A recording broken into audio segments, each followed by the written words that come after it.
আসেন। এটা ছিল গতকাল 29 তারিখের ভিডিও।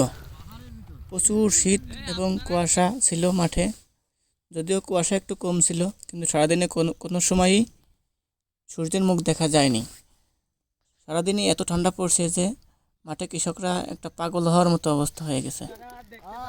তো শেষমেশ কি আর করা, আগুনের আশ্রয় নিতে হলো। রাস্তা থেকে শুকনো তালের পাতা এনে আগুন ধরায় নেওয়া হলো। যে আগুন সবাই খুব আনন্দ সহকারে পোহাইছে, বাতা পাইছে যেটাই বলেন। কেউই বাঁচছিল না, আস্তে আস্তে সবাই উঠে আসছে আগুন তাপাতে।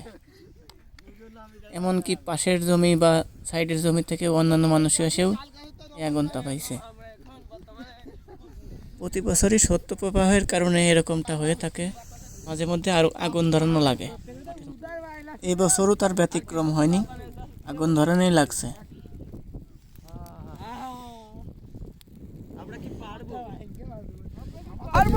অনুভূতি কি বলো? অনুভূতি, আমরা শীতে কাতর হয়ে যাচ্ছিলাম, এক বড় ভাই আমাদের একটু আগুন দাবানোর চেষ্টা করে দিল। আপনারা কে এরকম করেন?